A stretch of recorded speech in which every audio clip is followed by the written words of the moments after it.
মুসলমানের সন্তান নামাজ ত্যাগ করার কোনো সুযোগ নাই, সে নিজেকে মুসলমান দাবি করতে পারে না। ইমাম আবু হানিফা রাহমাতুল্লাহ আলাইহির মত যে যদি কেউ নামাজ ত্যাগ করে এবং তার মধ্যে অপরাধ বোধ থাকে যে আমি অন্যায়কারী, উচিত না আমার কাজটা করা, আমি শুরু করবো ইনশাআল্লাহ নামাজ, আল্লাহ আমারে মাফ করো, এরকম বোধ যদি কারোর মধ্যে থাকে সে কাফের হবে না, কিন্তু নামাজ ত্যাগ করা কুফরি। নবী সাল্লাল্লাহু আলাইহি ওয়াসাল্লাম বলেছেন আল আহদুল্লাযী বাইনানা ওয়া বাইনাহুম তারকুস সালাহ, একজন অমুসলমানের সাথে আমাদের পার্থক্যের জায়গাটা হলো নামাজ ত্যাগ। আপনার কাছে যদি পানি না থাকে, ওযু করার মতো পানি না থাকে, তাহলে তো নামাজ মাফ নাকি? যে পানি নাই বেচারা কি করবে? পানি না থাকলে কি করতে হবে? মাটি দিয়ে তায়াম্মুম করতে হবে। আপনার সতর ঢাকতে হয় নামাজের জন্য, পুরুষের নাভি থেকে হাঁটু পর্যন্ত। সতর ঢাকার মতো কাপড়ও যদি না থাকে, এরকম কোন পরিস্থিতি আল্লাহ না করুন যদি আপনি পড়েন, তাহলে তো নামাজ মাফ নাকি? জি না, ওই অবস্থায় নামাজ পড়তে হবে। কেউ কেবলা কোন দিকে, কেবলার দিকে নামাজ পড়া ফরজ, এটা নামাজের শর্ত যে কেবলামুখী হওয়া। এখন কেবলা কোন দিকে আপনি কোনোভাবে জানতে পারছেন না, আকাশ মেঘলা বা কোনো কারণে এমন জায়গায় আছেন সূর্য দেখছেন না, কোনো কম্পাস নাই, এমন জায়গায় আছেন কেবলা কোন দিকে আপনি সেটা ফাইন্ড করতে পারছেন না। তো ফাইন্ড আউট করতে না পারলে, কেবলা নিরূপণ করতে না পারলে নামাজ মাফ নাকি? তাহলে কি করবে? কাউকে জিজ্ঞাসা করে পারলে পড়বে, আর জিজ্ঞাসা করার মতো কোনো লোক না থাকলে, কেউ যদি তথ্য দিতে না পারে সঠিক, তাহলে যেই দিকে কেবলা বলে তার মন বলবে সেদিকে ফিরে নামাজ পড়বে, তারপর নামাজ মাফ নাই। কেউ যদি দাঁড়ায় নামাজ পড়তে না পারে, অসুস্থ হয়ে পড়ে, তাহলে তো মাফ নাকি? আল্লাহু আকবার। দাঁড়ায় পড়তে পারে না, তাও মাফ নাই, কি করতে হবে? বসেও যদি পড়তে না পারে, হসপিটালে বেডে হাত পা সব ব্যান্ডেজ করা, শোয়া আছে, বসার ক্ষমতা নেই, তাহলে তো মাফ নাকি? আল্লাহু আকবার। ওই অবস্থায় নামাজ পড়তে হয়। কিভাবে নামাজ পড়বে সে?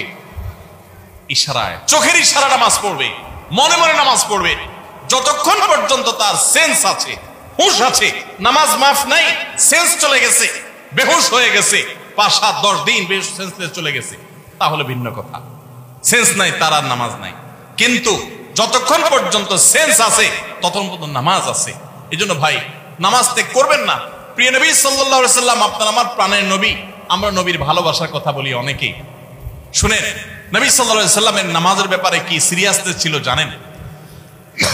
ওনার জীবনের শেষের দিকে এসে যখন একা একা ওনার রুম থেকে মসজিদে এসে নামাজ পড়ার মতো ক্ষমতা ছিল না।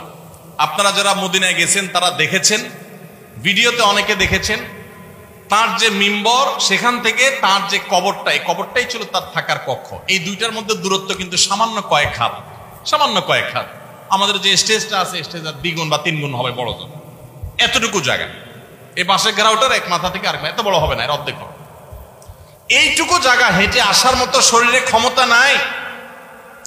তখন পর্যন্ত প্রিয় নবী সাল্লাল্লাহু আলাইহি সাল্লাম তার এক হাত আলী রাদিয়াল্লাহু তাআলা আনহুর কাঁধে, আরেক হাত আব্বাস রাদিয়াল্লাহু তাআলা আনহুর কাঁধে দিয়ে, 2 সাহাবীর কাঁধে 2টা হাত দিয়ে পুরা শরীরের ভার তাদের উপরে ছেড়ে দিয়ে 2টা পা মোবারক মাটিতে রেখে দাঁড়াবেন সেই শক্তি ছিল না মৃত্যুর আগ মুহূর্তে। পাগুলোকে মাটির সাথে টানতে টানতে রুম থেকে মিম্বার পর্যন্ত এসেছেন এবং নামাজ পড়াবেন ইমামতি করে, সেই শক্তি নাই। আবু বকরকে নির্দেশ করেছেন আপনি নামাজ পড়ান, আমি নামাজের ইমামতি করার শক্তি নাই। ভাইরা আমার, এরকম কঠিন সময় পর্যন্ত প্রিয় নবী সাল্লাল্লাহু আলাইহি ওয়াসাল্লাম নামাজ ত্যাগ করা তো দূরের কথা, জামাত পর্যন্ত ত্যাগ করেননি। ওমর রাদিয়াল্লাহু তাআলার কথা আপনারা শুনেছেন, ফজরের নামাজের ইমামতি করতেছিলেন। ওই সময় ফিরোজ আল-লুলু নামে একজন অগ্নি পূজক, ইসলামের দুশমন, খঞ্জর লুকিয়ে এনেছিল কাপড়ের মধ্যে। যখন তিনি নামাজের মধ্যে আসেন, এমন একটা পজিশনে আসেন যে তিনি নামাজের গভীরে প্রবেশ করে গেছেন, তখন খঞ্জর আঘাত করেছে তার খঞ্জর দিয়ে তার পেটে। সাথে সাথে নাড়ি বুড়ি বের হয়ে এসেছে, রক্তে সব ভেসে গেছে, উনি পড়ে গেলেন নামাজের মধ্যে। কিন্তু সবাই ধরাধরি করে তাকে নিয়ে যাওয়া হলো, নিয়ে গেলেন। তিনি সেন্সলেস হয়ে যাচ্ছেন, রক্ত শূন্য হয়ে, মৃত্যু ঠিক আগ মুহূর্তে, এর কিছুক্ষণ পরেই মারা গেছে। ওই সময় হঠাৎ করে তার যখন সেন্স আসছে, একটু মাথাটা উঁচু করার পর তার পরিবারের সদস্যরা দৌড়ে আসছে যে এত রক্ত ক্ষরণ হয়েছে, বোধহয় পানি টানি পান করার জন্য বলবে, শেষ মুহূর্তে মানুষ পানি খেতে চায় মরার আগ দিয়ে বা কিছু। যখন তারা দৌড়ে আসছে, উনি তাদেরকে বলতেছেন, নামাজের মধ্যে যে আমার দুর্ঘটনা হলো, মানুষদের নামাজের কি হলো, জামাতের ব্যবস্থা হইল কিনা, নামাজের কি হলো সেই চিন্তা করছেন ওই মৃত্যুর মুহূর্তে পর্যন্ত। ভাইরে, মুসলমানের সন্তান নামাজ ত্যাগ করার কোনো সুযোগ নাই, সে নিজেকে মুসলমান দাবি করতে পারে না। ইমাম আবু হানিফা রাহমাতুল্লাহ আলাইহির মত যে যদি কেউ নামাজ ত্যাগ করে এবং তার মধ্যে অপরাধ বোধ থাকে যে আমি অন্যায়কারী, উচিত না আমার কাজটা করা, আমি শুরু করবো ইনশাআল্লাহ নামাজ, আল্লাহ আমারে মাফ করো, এরকম বোধ যদি কারোর মধ্যে থাকে, সে কাফের হবে না, কিন্তু নামাজ ত্যাগ করা কুফরি। নবী সাল্লাল্লাহু আলাইহি ওয়াসাল্লাম বলেছেন, আল আহদুল্লাযী বাইনানা ওয়া বাইনাহুম তারকুস সালাহ, একজন অমুসলমানের সাথে আমাদের পার্থক্যের জায়গাটা হলো নামাজ ত্যাগ। এজন্য ভাই নামাজ পড়বো তো ইনশাআল্লাহ। রমজান মাসের এই একটা জিনিস যদি আপনি সারা বছর ধরে রাখতে পারেন, নামাজটা সুন্দর করে 5 ওয়াক্ত সময় মতো ঠিকঠাক মতো পড়েন, আপনার গোটা জীবনটা রমজানময় হয়ে যাবে ইনশাআল্লাহ। দ্বিতীয় যে আমলটার কথা বলছি রমজানের পরে ধরে রাখার জন্য, সেটা হলো ভাই কোরআনে কারীমের তিলাওয়াত। আমরা অনেকে আলহামদুলিল্লাহ তারাবিতে খতম শুনছি, তাই না? অনেকে মাশাআল্লাহ একটু কোরআন তেলাওয়াতও করার চেষ্টা করছি। যারা পারি না পড়তে, তারা পড়া শুরু করে দেন।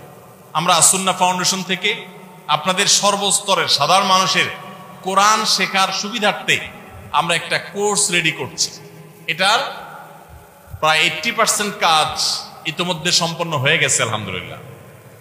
এটা 20% কাজ বাকি আছে। আশা করছি খুব শীঘ্রই সেটা শেষ হয়ে যাবে। হয়ে গেলে এটা আমরা সবার জন্য ওপেন করে দিব।